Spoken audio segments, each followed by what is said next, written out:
Assalamualaikum warahmatullahi wabarakatuh. Teman-teman, kali ini saya akan mereaksi video tentang bagaimana perubahan seorang wanita Jepang yang setelah menikah dengan orang Indonesia, terutama setelah dia tinggal di Indonesia balik ke Jepang. Ada banyak perubahan yang saya lihat. Dia gampang banget ketawa, teman-teman, seriusan. Kalian tahu orang Jepang kan kakunya minta ampun. Kita lihat dulu ya, pelajari dulu ininya, videonya yuk, lihat dulu. Bismillahirrahmanirrahim. Alasan aku ingin nikah dengan orang Jepang, dari pihak suami, karena setiap hari libur waktu ke masjid Nagoya aku sering menyaksikan gadis Jepang yang masuk Islam. Ini dari pihak suami ya, Indonesia, dan menyaksikan pernikahannya dengan saudara muslim dari Indonesia dan ada juga saudara dari Malaysia. Ada yang dia lihat pernikahan beda negara tapi dilakukan secara Islam. Aku sangat terharu melihat gadis Jepang yang masuk Islam dan aku ingin menikahi gadis Jepang dan mengajarkannya Islam. Dan alhamdulillah aku bisa nikah dengan gadis Jepang di Masjid Nagoya. Insya Allah tujuannya dakwah ya teman-teman. Ih, jadi pengen nangis. Lihat cantiknya, kelihatan gaulnya ya dari wajahnya itu, istrinya itu kelihatan gaulnya. Lihat, wah, kayak yang orang Jepang karakternya kuat ya, kayak gitulah dia. Memiliki face wajah yang kuat karakternya waktu mudanya. Dan alhamdulillah kami sudah dianugerahkan 4 anak, laki 1, perempuannya 3 anaknya itu. Nah ini, ih cantik-cantik coy. Yang paling gede tinggi tuh, yang cowok Tomo namanya. Waalaikumsalam warahmatullahi wabarakatuh. Kalian lihat, emang kaku orang Jepang, tipe-tipe yang ya kaku gimana sih? Tuh lihat, senyum aja. Senyum aja. Saya nonton videonya tamu Lombok Jepang, ngikutin. Istrinya itu memang lebih banyak senyum. Iya, cara berpikirnya Jepang kata dia.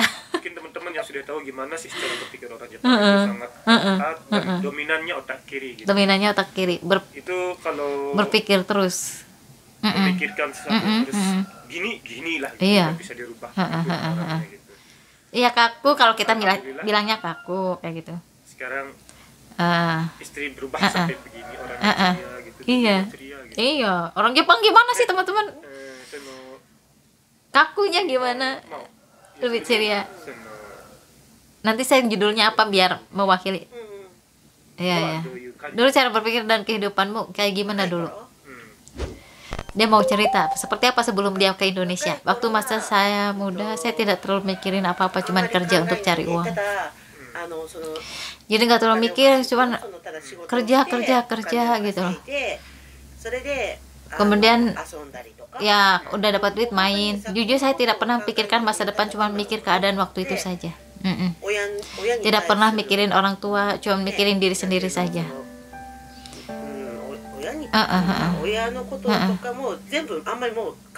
Tidak pernah mikirin orang tua, cuma mikirin diri sendiri. Di waktu muda saya hidup hanya memikirkan kesenangan diri sendiri dan cuma main-main saja sama teman-teman. Aku nggak bisa bayangin deh hidup kayak gitu. Kemudian bertemu denganku, dengan Hirokun, iya, bertemu dengan aku orang Indonesia kan. Kemudian nikah. Ini lagi pada mudanya. Gaul-gaul. Gadis Jepang yang hanya tahu Jepang akhirnya nikah dengan orang Indonesia. Cantik pas pakai jilbabnya dia, lihat. Tapi kelihatan masih muka-muka gaul dan tegasnya itu. Aku pernah kali ke luar negeri dan belum tahu banyak tentang budaya Jepang. Aduh, yang lagi muda. Lihat, tegas wajahnya. Emang susah senyum orang Jepang itu. Aku tahu pasti akan menghadapi kehidupan dengan segala perbedaan dan harus siap dan semangat untuk belajar dan membimbingnya tentang agama. Ini orang tuanya. Setelah menikah denganku, cara berpikirmu bagaimana? Begini ya. Pertama kita nikah, saya kan tidak begitu tahu tentang Islam, makanya sedikit susah. Oke, awalnya susah untuk mempelajari Islam. Tapi karena saya suka Hirokun ya, karena saya suka makanya mau nikah. Dia menikah karena suka cinta.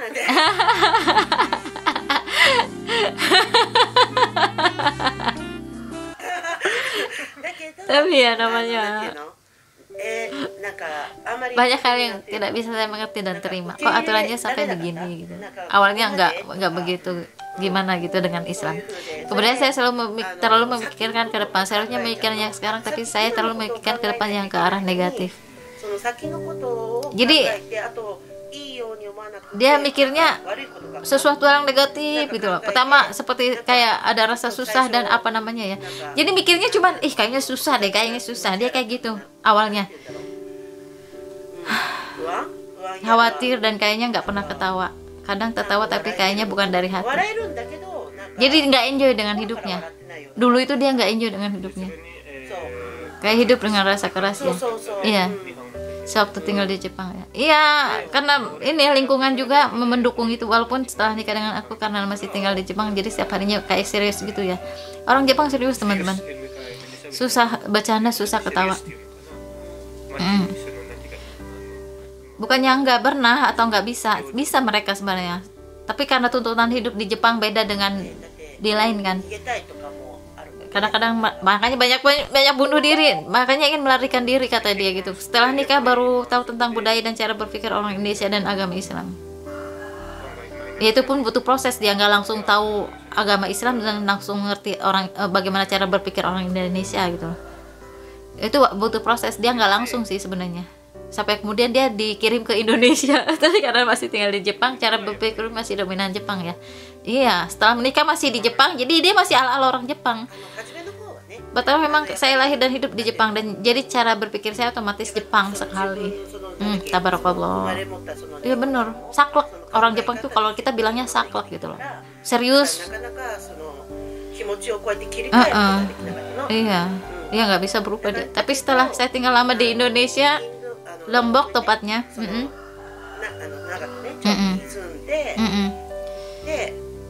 Saya berubah sama sekali. Seperti apa yang saya pikirkan dan cara saya berpikir dulu itu kayak bodoh sekali menurut dia. Dia nggak enjoy gitu loh, nggak enjoy dapat hidup. Tapi sampai saya bisa paham dan bisa berubah diri, saya butuh waktu yang lama. Iyalah, pasti butuh proses. Nggak mudah, apalagi prinsip teman-teman. Itu nggak mudah. Kira-kira apa yang bikin saya berubah setelah tinggal di Indonesia? Apa yang kira-kira membuat dia berubah? Karena di sana juga bisa langsung bisa melihat dan merasakan dengan lahir batin kan. Dia langsung interaksi di sana soalnya. Dengan begitu lebih bisa memahami dibandingkan dengan yang kuajarkan dari perkataan saja susah dipahami kan. Ya karena praktek langsung. Tapi dengan langsung melihat, merasakan dan mengalami sendiri bisa memahami. Di sana langsung mengalami, tapi pertama di sana saya nggak punya teman kan. Awalnya dia nggak punya teman karena nggak ada kan, tapi orang saya sering ngajak bicara, tapi saya nggak ngerti bahasa, jadi saya mikirnya kayak yang negatif aja ya, makanya saya mau pulang ke Jepang gitu. Jadi ada yang ngajak ngobrol tapi curiga terus gitu, takut gitu kan. Nah namanya orang Jepang memang nggak mudah menerima orang asing teman-teman, tapi setelah tinggal di sana kayak gimana ya, lama-lama dia mungkin mikir gitu loh. Setelah Hiroku sering bilang ke saya, kalau kamu tidak bisa menerima keadaan apa yang ada di sana dari diri sendiri, kamu nggak bakalan senang dan betah di Indonesia. Nah setelah saya menerima keadaan dari diri sendiri, saya bisa merasakan rasa senang dan betah. Dan setelah itu saya bisa melihat dan merasakan rasa kekeluargaan, saling bertolong menolong, keramahan orang-orang sekitarnya, dan saya merasakan enak tinggal di Indonesia. Iya, kalau udah membuka diri, berpikir positif, kemudian mau belajar, insya Allah ketemu jalannya teman-teman. Ya di awal-awal nutup diri dia di waktu tinggal di Indonesia pun tidak seperti kehidupan Jepang yang sibuk, santuy. Indonesia santuy kan. Dan waktu saya naik sepeda motor, saya pernah mengalami kecelakaan. Tabarakallah, astagfirullahaladzim. Ini cerita yang momentum yang bikin dia berubah. Dari kecelakaan ini saya merasakan kehangatan dan keprihatinan orang Indonesia. Oh, yang part 2-nya silahkan kalian tonton di Tamu Lombok Jepang. Namanya dia Tamu Lombok Jepang, itu Lombok asal daerahnya, Jepang itu negara istrinya. Sama kakaknya juga lah. Tapi alhamdulillah. その時にはっと思った時にその車の下にちょっとその体半分ね入ったの。Iya. で入ってでその時にやっぱり自分は Jadi dia lagi cerita tentang bagaimana kecelakaan itu merubah cara pandangnya teman-teman. Karena itu sangat drastis banget, momentum dia jadi mulai membuka diri untuk tinggal di Indonesia dan berbaur dan mempelajari segala sesuatu dengan Indonesia. Dia mulai senangnya dari peristiwa kecelakaan itu. Jadi kalian nonton langsung ke channelnya Tamu Lombok Jepang. Tamu Lombok Jepang. Nanti mungkin saya ini di deskripsinya di tagin. Jadi supaya muncul di video di bawah video YouTube-nya nama channelnya dia. Mereka ya. Jadi yang saya pahami teman-teman begini, ini adalah dia asli orang Jepang, istrinya iyalah menikah. Yang namanya orang Jepang itu tahulah mungkin kalian bagaimana sakleknya mereka ketika lebih, kan katanya tadi lebih mengandalkan otak kiri, jadi logis banget orangnya, kaku gitu loh, terus identik dengan yang serius, bercanda tapi susah, jarang gitu loh, karena kehidupan menuntut mereka seperti itu. Orang-orang Jepang itu keras, kehidupan mereka keras, nggak kayak kita yang identik dengan santuy. Orang Indonesia sebaliknya teman-teman.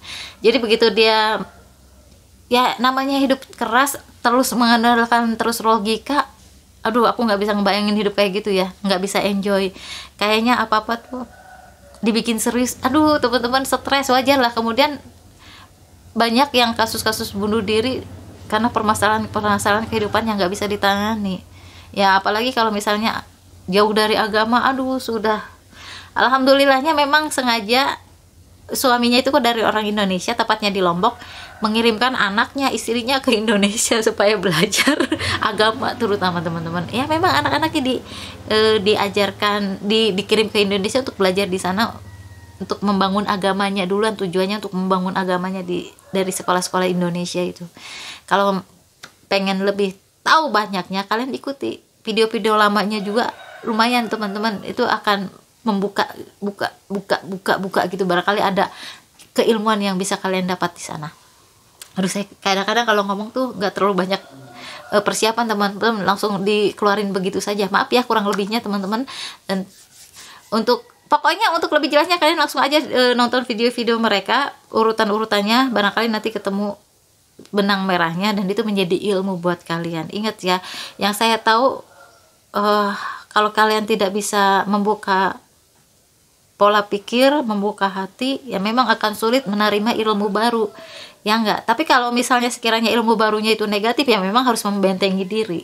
Nah itu bedanya di sana. Dan yang saya lihat, saya mengikuti channelnya Tamu Lombok Jepang, itu ada perubahan yang cukup signifikan. Yang saya lihat gampang ketawa teman-teman jadinya. Dia kan orang Jepang, gampang ketawa pas saya lihat. Terus dia dengan jilbabnya yang gede gitu, pas lagi jalan lucu banget teman-teman. Aku ngelihatnya kok kayak yang happy gitu loh, ngelihatnya happy gitu loh. Dan memang bener happy saya ngelihatnya, dan dia juga bilang happy gitu loh. Sekarang dia sudah bisa menjalani hidup ini dengan enjoy, bisa enjoy, ketemu ilmunya lah gitu, bagaimana menjalani hidup itu dengan baik, dengan enak, dengan mantep gitu loh. Dia udah ketemu ilmunya, makanya kita lihat deh, beda banget auranya juga saya lihat beda, bahkan mungkin melampaui aku gitu loh. Saat saya melihat dia itu kayak gue ketika dia di posisi dia kayaknya enak banget gitu loh, kayak udah nemuin jalan gimana sih, tek gitu loh teman-teman. Walau alam bisawab, saya sebenarnya ada yang terpikir apa, kadang-kadang lupa, setelahnya baru ingat, oh iya kenapa saya nggak sampaikan seperti ini. Terima kasih sudah menonton. Wassalamualaikum warahmatullahi wabarakatuh. Tonton channel Tamu Lombok Jepang ya. Oke, ikuti segera.